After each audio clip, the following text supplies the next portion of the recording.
President Donald Trump took to the stage after being found guilty of 34 felony counts that almost nobody can name or actually understand. So Trump's message was simple. We're dealing with a corrupt government. We have a corrupt country. Our elections are corrupt. Our borders are open. But he's a crooked judge, and you'll understand that. And I say that knowing that it's very dangerous for me to say that, and I don't mind, because I'm willing to do whatever I have to do to save our country and to save our Constitution.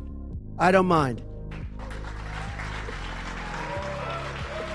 And when President Dementia was asked if this was politically motivated, Donald Trump refers to himself as a political prisoner and blames you directly. What's your response to that, sir? So anybody that's even paying the slightest amount of attention to this case or the election in general now knows without a reasonable doubt what these trials are actually about. Because the Democrats are just relying on the useful idiots being just ignorant enough to only read the headlines and think Trump is a convicted felon now and you can't vote for that. Because the title felon is usually affiliated with murderers, kidnappers, or other heinous crimes. But this is the game that they've been playing since 2016, and people are finally starting to catch on to it, as it used to be terrible to be labeled a racist. But then they decided that being in shape is racist, not liking bad smells is racist, and even getting a good night's sleep is now somehow racist. So if somebody calls me a bigot, it almost means nothing now. The same way they conveniently changed the definition of vaccine back in 2021 to what it says now to better align with the current narrative that they were pushing. So when they get caught parroting a lie, don't admit that you were lying, just keep changing the English language until your statement is true. As being an anti-racist in 2024 would make you an actual racist any time before that. And the same thing with being called anti-vaccine or now convicted felon, it just doesn't mean as much when you gotta redraw the lines just to make sure one particular guy is on the wrong side. Because let's actually look at those 34 felony counts, as it all looks like different entries in a ledger that they're breaking into separate charges, just hoping that one of those entries out of 34 would stick over the course of just under a year. And it's interesting, as Clinton had previously paid off someone very openly, Congress has more recently paid out $17 million in arguably worse cases to likely keep their victims hushed. All while the current sitting president was recently told he couldn't be charged as he's simply too old. One had classified documents in his house when he was a vice president and when he was a United States senator. The Department of Justice has come out and said that we're not going to prosecute because we frankly think he's an elderly gentleman who shouldn't go before prosecution. That's what the Her report says. Conversely, you have Jack Smith. So how convenient that when Trump is suddenly surging ahead of Biden in all the polls, Biden's own approval rating has tanked lower than any president in the modern era ever, that only now do they want to hear this case in deep blue New York City. And do you notice the timing? The timing was perfect. This case was dead. It was dropped by every agency, every governmental board. It was dropped by the highly respected Southern District.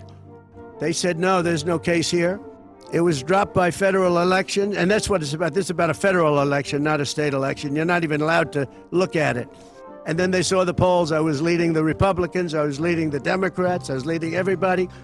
And all of a sudden, they brought it back. It's a very sad thing that's happening in our country. And now Trump is guilty of all 34 felonies, to which nearly never happens. But the jury did have confusing orders. 53 pages. This is complicated. This is lengthy stuff. It took the judge over an hour to read it. But guess what? The jury doesn't get this in the room during deliberation. They have to write questions, they write notes. They don't get these instructions. In New York, both parties have to agree and the judge has to agree. And in this case, it didn't happen. They don't have this in the room right now. The judge even changed the guidelines to finding a guilty verdict. He said that there is no need to agree on what has occurred. They can disagree on what the crime was among the three choices. Thus, this means that they could split 4-4-4 and the judge would still treat them unanimously. Was likely incredibly biased. Well, if the case won't stand up on appeal, why was it ever brought in the first place? Why was a judge whose family has gotten rich off of Democratic Party fundraising allowed to preside over this thing in the first place? And these are the judges Trump will see when he appeals a verdict. But somehow, after all of this, even CNN knows this will backfire. People who are decidedly non-MAGA, not Trump fans, are blowing up tonight saying this case never should have been brought.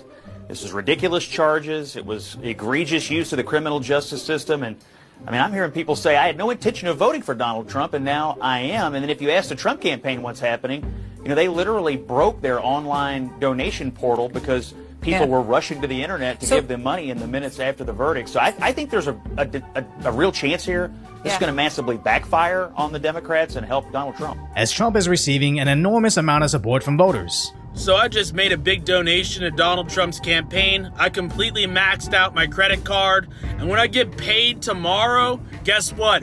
I'm matching that donation again. Because I'm fucking tired of this bull. I'm tired of the tyranny from dictator Joe Biden. We're going to put Donald Trump in office. And we want him to lock you motherfuckers up. I vote for him in 2024. You think people are still supporting him? Of course they're supporting him. Name me 3 things Biden did for us for real. Hey, man. Free Trump!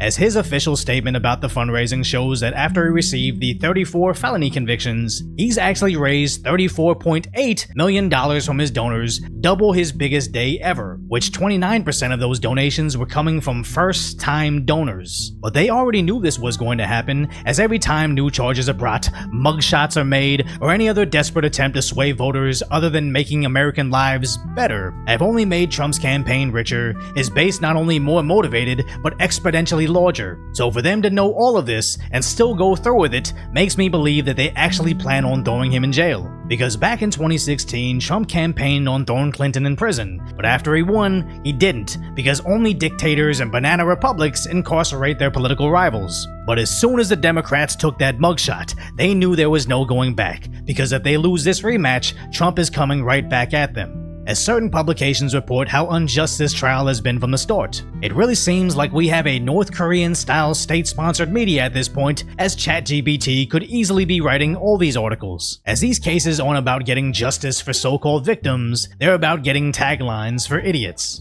Donald John Trump. Don't tell me. Is a convicted felon.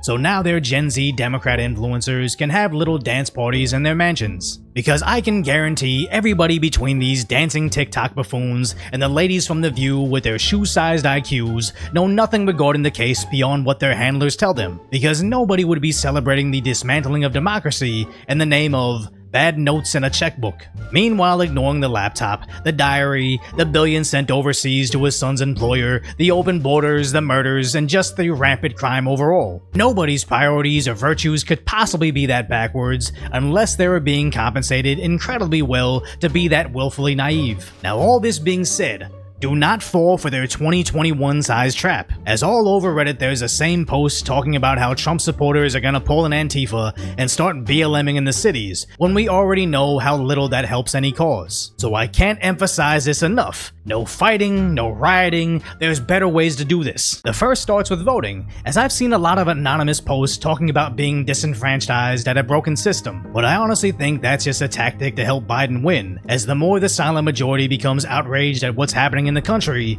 the more Trump can blow right past the margin of pipe bursts, margin of error. But also, there's still some, not many, but some good Americans in office, as Jim Jordan has immediately called for the New York District Attorney to show up in front of Congress before the sentencing begins, to which I'm not positive, but I think they can actually go out and grab him, as willfully failing to comply is a misdemeanor. And the Speaker of the House, at least, is saying, I do believe the Supreme Court should step in. Obviously, this is totally unprecedented, and it's dangerous to our system. But even beyond all the useless politicians in office, I think it's clear that most Americans, given the choice to live in Trump's America or Biden's America, will choose mean tweets and prosperity over more wars and poverty. As the search data shows us, people donating to Trump has exploded online, and not just in red states, but almost the entire country is trying to give Trump's campaign cash. And all the search trends are trying to send Trump cash as special interest groups don't donate through Google search. Because on one side you have Biden being confused by his watch while secretly starting World War III at the end of his presidency. With Trump pledging to end the wars, all he needs is your vote. But we're going to make America great again. We're going to make it better than ever before. November 5th, remember, November 5th is the most important day in the history of our country. Thank you very much, everybody. So if you appreciate my concise, light-order commentary on the tragic status of today's reality, hopefully I've earned your subscription, then go check out the video on why Biden looks entirely different in videos posted on the same day.